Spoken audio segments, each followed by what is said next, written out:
single day I'm gonna make something great. That's my way. So hello everyone, कैसे हैं आप सब? I hope आप सभी अच्छे होंगे। स्वागत है आपका आपके YouTube channel spoken English with yes में। और आज के वीडियो में आपको बताने वाला हूं कुछ इडियम्स और फ्रेजेस के बारे में। आज का ये वीडियो हमारा इडियम्स एंड फ्रेजेस के बारे में होगा, जो कि पार्ट 2 है। पार्ट 1 आप अगर नहीं देखे तो जाके चैनल पे आप देख सकते हैं। तो बढ़ते हैं कि कुछ और इम्पॉर्टेंट इडियम्स एंड फ्रेजेस की तरफ। वो क्या है देखते हैं। सो सबसे पहला है एम्प्टी वेसल्स साउंड्स मच, मतलब खाली बर्तन ज़्यादा आवाज़ करते हैं। ठीक है, कभी कभी होता है कि कुछ लोग कोई चीज़ों को ओवर बता रहे होते हैं। मान लिया कोई चीज़ उनको करना है या फिर कोई चीज़ वो अचीव कर लिए, तो चीज़ों को बहुत ओवर जब कोई बता रहा होता है तो आप बोल सकते हैं यहाँ पर कि एम्प्टी वेसल्स साउंड्स मच, मतलब खाली बर्तन ज़्यादा आवाज़ करते हैं। ये चीज़ ऐसे आप बोल सकते हैं, यूज कर सकते हैं। ठीक है, नेक्स्ट है it takes two to make a quarrel, एक हाथ से ताली नहीं बजती। It takes two to make a quarrel, एक हाथ से ताली नहीं बजती। कहने का मतलब ये है कि मान लिया कभी कोई फाइट होता है, कोई सिचुएशन हो गया तो दो लोगों में आपस में लड़ाई हो गई। ठीक है, ये स्कूल में हो सकता है, कहीं भी हो सकता है। खासकर स्कूल में या फिर बच्चे जब लड़ाई करते हैं तो पेरेंट्स के सामने या फिर टीचर के सामने जाके बोलते हैं कि इसने मुझे ऐसा कहा या फिर ऐसा ऐसा हुआ मेरे साथ, इसने मेरे साथ फाइट किया, ये सब चीज़ें। तो वहाँ पे बोलते हैं सब कि एक हाथ से ताली तो नहीं बजी होगी, मतलब एक ही की गलती नहीं होगी, कुछ ना कुछ तुम भी किए होगे या फिर वो किया होगा। तो ऐसे जब बोलना होता है कि एक हाथ से ताली नहीं बजती, तो आप क्या बोल सकते हैं? It takes two to make a quarrel, मतलब कोई भी झगड़ा जब होता है तो वहाँ पे दो लोग होते हैं। ठीक है, इसी तरह से इसका मीनिंग होता है एक हाथ से ताली नहीं बजती। तो जब भी ऐसा सिचुएशन आए आप बोल सकते हैं it takes two to make a quarrel, एक हाथ से ताली नहीं बजती है। बढ़ते हैं नेक्स्ट। थर्ड है all is well that ends well, अंत भला तो सब भला। कभी कभी लाइफ में कुछ बुरे सिचुएशंस लोगों के साथ होते हैं, सब कुछ अच्छा नहीं जा रहा होता है, लेकिन सडनली कुछ चीज़ें होती हैं, किसी तरह मैनेज होती हैं और लास्ट में सब कुछ अच्छा हो जाता है। ठीक है, तो जब इस तरह से सिचुएशन आते हैं, इस तरह से होता है मान लिया, तो आप बोल सकते हैं कि all is well that ends well, मतलब अंत भला तो सब भला। तो जब भी आपको बोलना है कि अंत भला तो सब भला, तो आप क्या बोलेंगे? All is well that ends well, मतलब अंत भला तो सब भला। तो ऐसे आप बोल सकते हैं। और कभी कोई कहते हैं, ऐसे मूवी का एक डायलॉग भी है कि अगर एंडिंग अच्छी नहीं हुई, हालांकि हैप्पी एंडिंग ही होती है, एंडिंग अच्छी नहीं हुई तो पिक्चर अभी बाकी है। तो इस तरह से तो अंत भला तो सब भला, तो लास्ट में जब सब कुछ अच्छा हो जाता है, लास्ट में सब अच्छा हो जाता है, तो आप बोल सकते हैं आप अंत भला तो सब भला, all is well that ends well. बढ़ते हैं नेक्स्ट है every dark cloud has a silver lining. इसका क्या अर्थ है? इसका मीनिंग है हर अंधेरी रात के बाद एक नई सुबह आती है। ठीक है, कभी कभी लाइफ में बहुत ज्यादा बुरे सिचुएशन चल रहे होते हैं, काफी स्ट्रगल चल रहा होता है किसी का, और वो बहुत ज़्यादा फ्रस्ट्रेटेड भी हो जाते हैं कि पता नहीं मेरा सब अच्छा होगा कि नहीं। तो एक मोटिवेशनल कोट टाइप का भी है ये, कि कहा जाता है कि जितनी घनी और अंधेरी रात है, समझ लीजिए आप उजाले की उतने ही करीब हैं। तो ये मोटिवेशनल लाइन भी है ये चीज़, और इसका मीनिंग भी ये होता है कि हर अंधेरी रात के बाद एक नई सुबह आती है। मतलब कितना भी मुश्किल अगर होता है कोई सिचुएशन, और अगर हम ट्राई करते रहते हैं तो एक बार हम वो जो टनल होता है उसके उस पार निकल जाते हैं। ठीक है, और वहाँ पे हम लोग को क्या देखने को मिलता है? एक नई सुबह। तो every dark cloud has a silver lining, हर अंधेरी रात के बाद एक नई सुबह आती है। तो जब भी आप बुरे सिचुएशन से चल रहे हो, जब भी आप स्ट्रगल के फेज में चल रहे हो, तो अपने आप को जरूर याद दिलाइए कि रात जितनी भी अंधेरी हो, जितनी भी घनी है, अंधेरी है, समझ लीजिए आप उजाले के उतने करीब पहुंच रहे हैं। ठीक है, तो आप बोल सकते हैं उस समय, खुद से भी बोल सकते हैं आप कि every dark cloud has a silver lining, हर अंधेरी रात के बाद एक सुबह, एक नई सुबह आती है। तो ऐसे आप बोल सकते हैं, काफी मोटिवेशनल लाइन है ये। नेक्स्ट है where there is a will there is a way, मतलब जहां चाह वहीं राह। मान लिया किसी को एक्टर बनना है, ठीक है, और उसको बनना है, भले ही बहुत गरीब फैमिली से है और उसके बाद फाइनेंशियली बहुत दिक्कत है, प्रॉब्लम्स हैं, लेकिन वो चाहता है बनना। उसके पास क्या है? उसके पास है विल है, उसके पास इच्छा है, चाहत है बनने की, करने की चाहत है, कुछ और बनने की चाहत है। तो कहा जा रहा है यहाँ पर वेयर देयर इज विल, जहां पे चाह है देयर इज अ वे, वहां पर राह है। तो जहां चाह वही राह, मतलब एक्सक्यूजेस लोग बना लेते हैं कि ये चीज़ मेरे लाइफ में नहीं होता, अदरवाइज मैं ये करके दिखा देता, ये करके दिखा देता। तो एग्जाम्पल्स तो काफ़ी सब पढ़े हैं कि लोग कैसे कैसे सिचुएशन सब निकल के बाहर आए और क्या क्या कर दिए। तो ऐसे ही जब बुरे टाइम में आप चल रहे हो, अपने आप से बोल सकते हैं आप where there is a will there is a way, मतलब अगर आपके अंदर चाहत है वो काम करने की, जहां चाह वही राह, तो आप ऐसे बोल सकते हैं where there is a will there is a way, जहां चाह वही राह। बढ़ते हैं नेक्स्ट है cast in the same mould, एक ही थाली के चट्टे बट्टे। ठीक है, ऐसे इसका यूज कब कर सकते हैं हम लोग? जैसे मान लिया कोई फ्रेंड है किसी का और वो दोनों एक ही कैटेगरी टाइप के हैं, कहते हैं नहीं सब कि ये एक ही कैटेगरी के हैं दोनों, या फिर ये एक टाइप का माइंडसेट रखते हैं। तो जब भी कोई दो या दो से अधिक व्यक्ति एक तरह के विचारधारा रखते हैं, एक तरह के उनमें फीचर्स होते हैं, तो आप बोल सकते हैं कि they are cast in the same mould, मतलब वो दोनों एक ही थाली के चट्टे बट्टे हैं। इसका एग्जाम्पल भी एक हो सकता है ऐसे, ही and his brother are cast in the same mould, मतलब वह और उसका भाई एक ही थाली के चट्टे बट्टे हैं, तो ऐसे बोल सकते हैं। ठीक है, दोस्तों में काफी ऐसा यूज हो सकता है। नेक्स्ट बढ़ते हैं, नेक्स्ट है वॉक ऑन द एक्सेल्स। एक्सेल्स मतलब होता है अंडे की जो छिलके होते हैं उन्हें हम एक्सेल्स कहते हैं। अब वॉक ऑन द एक्सेल्स मतलब ये नहीं कि मतलब अंडे के छिलके पे हमको वाकई चलना होता है या फिर चलना उस पे, बात इसकी नहीं हो रही है, लेकिन बात कुछ इसी से ही सिमिलर है। अंडे के छिलके पर नंगे पांव चलना थोड़ा टफ हो सकता है ना, वो डैमेज भी कर सकता है, कुछ आपको प्रॉब्लम भी क्रिएट कर सकता है। इसी तरह कुछ बात है कि बहुत सतर्क होकर कोई काम करना, जैसे अंडे के छिलके मान ली किसी को चलना हो, मतलब कुछ मुश्किल काम करना हो तो बहुत सतर्क होना पड़ता है, उसी तरह इसका मीनिंग यही है। तो इडियम का मतलब यही होता है कि आप मीनिंग कैच करें, सेम टू सेम। आप ये मत समझिए कि वर्ड यही है तो यहाँ पे अंडा क्यों नहीं लिखा गया, यहाँ पे भी होना चाहिए था, ऐसा कुछ नहीं है। वॉक ऑन एक्सेल्स मतलब बहुत सतर्क होकर कोई काम करना।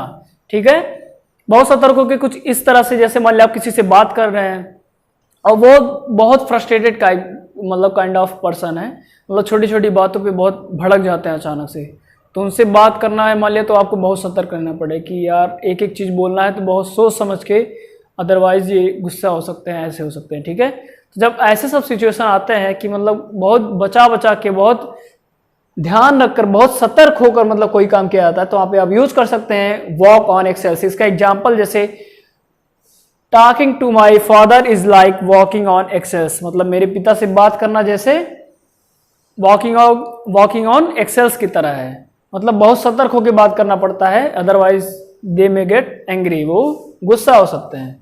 तो इसका बहुत बढ़िया एग्जाम्पल आप ये है, और भी एग्जाम्पल्स हो सकते हैं। ऐसे कोई टीचर होते हैं, कोई पर्सन भी होते हैं, तो वहाँ पे आप वॉक ऑन एक्सेल्स यूज कर सकते हैं कि इनसे बात करना या फिर ये काम करना बहुत सतर्क होकर करना पड़ता है।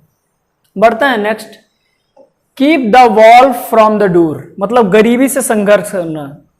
इसका अर्थ यहाँ पे तब यूज किया जाता है, मान लिया कोई गरीबी से संघर्ष कर रहा है कुछ इस तरह से कि उसको पैसे भी, मान लिया आप उनका जो बेसिक नीड है उसके लिए भी उनको एक्स्ट्रा मेहनत करना पड़ता है और अर्निंग के लिए मेहनत करना पड़ता है, तो वहाँ पे यूज कर सकते हैं इस तरह से कि he keeps the wall from the door, मतलब वह गरीबी से संघर्ष कर रहा है या फिर संघर्ष करता है या फिर कर रहा हो रहा है। जब मतलब कोई कर रहा होता है तब भी आप यूज कर सकते हैं, जैसे he keeps the wall from the door, मतलब वह गरीबी से संघर्ष कर रहा है, तो इस तरह से आप बोल सकते हैं। या फिर जो कर रहा होता है उनको भी आप बोल सकते हैं। ठीक है, इस तरह से। नेक्स्ट है Castle's in the air, Khyali pulao. Castle's in the air का मतलब इस तरह से है कि हवा में महल बनाना। कैसा रहेगा ये, हवा में महल क्या हो पाता है? If it is not possible, तो कुछ बात इसी तरह से है कि ख्याली पुलाव। जैसे एग्जाम्पल से समझते हैं, इसका एग्जाम्पल क्या है कि be honest to yourself and don't make castles in the air, मतलब खुद से ईमानदार रहिए और ख्याली पुलाव मत पकाइए। जब भी आपको लाइफ में सफल होना हो तो आपको ईमानदार खुद से होना बहुत ज़रूरी है। आपको अपने एबिलिटीज़ के बारे में पता होना चाहिए। बिल्कुल आप सपने देख सकते हैं, आप ये सोच सकते हैं कि मुझे ये करना है, बिल्कुल कर सकते हैं, उसमें कोई दिक्कत नहीं है।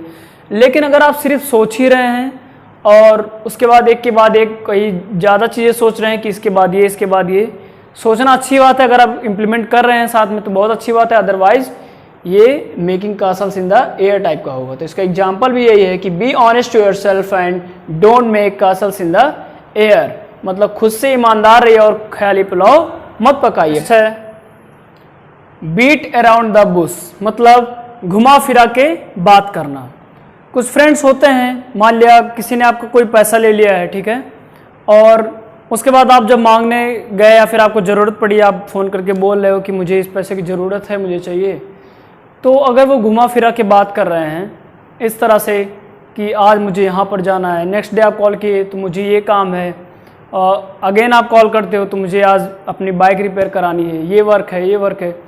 तो जब कोई डायरेक्ट पॉइंट पे नहीं लेकिन घुमा फिरा के बात कर रहा होता है तो आप बोल सकते हैं कि बीट अराउंड द बुश। इसका मतलब इस तरह से आप बोल सकते हैं कि he is beating around the bush, मतलब वो घुमा फिरा के बात कर रहा है। इसका एग्जाम्पल एक और, जैसे being a good friend you should not beat around the bush, मतलब एक अच्छा दोस्त होने के खातिर आपको घुमा फिरा के बात नहीं करना चाहिए।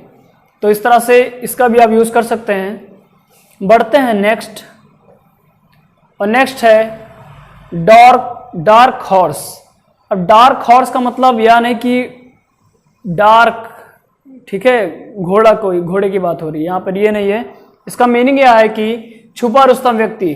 ऐसे कुछ लोग होते नहीं हैं, आप सोचते हो कि ये मेरे साथ ही पढ़ रहा था, आज लाइफ में ये चीज़ कर रहा है अचानक से, या फिर आप मान लिया किसी के साथ आपका दोस्त था नॉर्मल, आप सोचते थे कि ज़्यादा एक्सपेक्ट नहीं करते थे मान लिया किसी से आप कि ये इतना अच्छा लाइफ में कर सकता है या फिर इतना सक्सेसफुल हो सकता है, और वाकई वो काफ़ी समझदार या फिर उसको पता था काफ़ी चीज़ें, ठीक है, और वो अपने गोल्स पे वर्क भी कर रहा था। लेकिन कुछ लोग होते हैं जो ज़्यादा चीज़ों को नहीं बताते हैं, लोग की रखते हैं अपनी चीज़ों को। तो ऐसे व्यक्ति जब मान लिया सफल हो जाते हैं तो लोग कहते हैं बाद में कि यार वो तो छुपा रुस्तम व्यक्ति निकला, ठीक है। तो आप उसको बोल सकते हो कि he is a dark horse. Dark horse मतलब घोड़ा से मत इसको रिलेट करिएगा, इसका मतलब यही है कि जब छुपा रुस्तम व्यक्ति कोई होता है तो वहाँ पे आप यूज़ कर सकते हैं ही इज़ अ डार्क हॉर्स। इसका एग्जाम्पल जैसे my friend is a dark horse, मेरा दोस्त एक छुपा रुस्तम व्यक्ति है। ऐसे होता है कभी कोई आपके साथ ही पढ़ रहे होते हैं लेकिन बाद में IIT क्रैक कर देते हैं लोग, वो आप सोचते हो अनएक्सपेक्टेड होता है, मतलब कि यार ये हो ही नहीं सकता था, ऐसा हो ही नहीं सकता था, या फिर आपको उम्मीद नहीं होती है लेकिन हो जाता है, तो आप बोल सकते हो he is a dark horse. बढ़ते हैं नेक्स्ट और लास्ट आपका आज का इडियम एंड फ्रेजेस में ये है, और 12th यह है कि अ फेयर वेदर फ्रेंड। कुछ दोस्त होते हैं, जैसे कि आप फेयर वेदर से समझ पा रहे होगे, फेयर वेदर जब अच्छा मौसम, इसका क्या मतलब है, जब सब कुछ अच्छा चल रहा होता है आपके लाइफ में तभी कुछ लोग आपका साथ देने आते हैं, ठीक है, और जब बुरे टाइम आते हैं तो वो लोग छोड़ देते हैं, तो उन्हीं लोग को बोलते हैं अ फेयर वेदर फ्रेंड, मतलब मुसीबत में काम ना आने वाले फ्रेंड। जैसा कि पिछले इडियम और फ्रेजेस के क्लास में आपको बताया गया कि अ friend is in a need is a friend Indeed, मतलब सच्चा दोस्त वही जो मुसीबत पड़ने पर काम आए, जरूरत पड़ने पर काम आए। लेकिन अगर कोई ऐसे फ्रेंड है आपकी लाइफ में या फिर किसी के लाइफ में अगर होते हैं जो मुसीबत में काम नहीं आते हैं लेकिन जब अच्छा टाइम होता है तभी आपके साथ होते हैं, तो उनको आप बोल सकते हैं अ फेयर वेदर फ्रेंड, उनको आप बोल सकते हैं अ फेयर वेदर फ्रेंड। इसका एग्जांपल है जैसे he has many fair weather friends, मतलब उसके पास कई ऐसे दोस्त हैं जो मुसीबत में काम नहीं आते लेकिन जब अच्छा चल रहा होता है तो काम आते हैं। तो ऐसे में आप यूज़ कर सकते हैं कि he is a fair weather friend, वह मुसीबत में काम ना आने वाला दोस्त है, कोई ऐसे अगर हो तो आप यूज़ कर सकते हैं। ये थे कुछ इडियम्स और फ्रेजेस। बढ़ते हैं हम लोग स्टार्टिंग से कि कैसा रहा आज का क्लास, क्या क्या चीज़ें आपको बताया गया, सभी का स्क्रीनशॉट ले लीजिए, नोट्स आप बना लीजिए। बढ़ते हैं स्टार्टिंग से, और जैसा कि आज का हमारा टॉपिक था idioms, about some important idioms and phrases part 2, ठीक है। तो ये था आज का क्लास, स्क्रीनशॉट आप ले लीजिए। बढ़ते हैं next.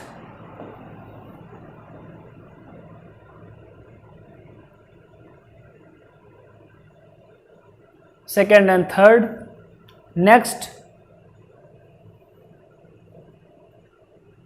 Fourth and fifth,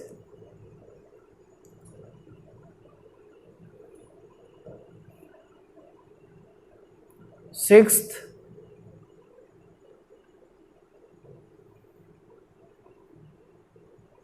seven and eighth,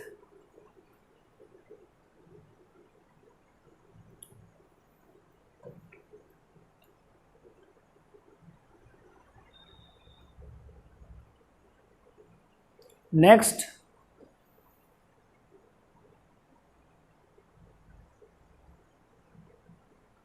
और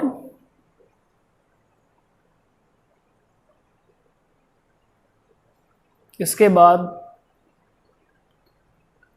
ये आपका लास्ट था आज का 12th। तो सभी का आप स्क्रीनशॉट ले लिए होंगे, सभी का नोट्स आप बना लीजिए। सभी को अपने डेली लाइफ में आप कैसे प्रैक्टिस कर सकते हैं, कहीं कहीं पे आप इडियम्स और फ्रेजेस को यूज़ कर सकते हैं। इडियम्स एंड फ्रेजेस काफ़ी अच्छे सेंटेंसेज होते हैं जिनको आप, मान लिया आपको ढेर सारा लंबी बात कोई बोलना है, उसको आप बस कुछ ही शब्दों में, कुछ ही वर्ड्स में आप बोल सकते हैं इडियम्स एंड फ्रेजेस के द्वारा। तो ये एक हिसाब से कुछ बात कहने के शॉर्टकट्स होते हैं जिनका इस्तेमाल आप कर सकते हैं।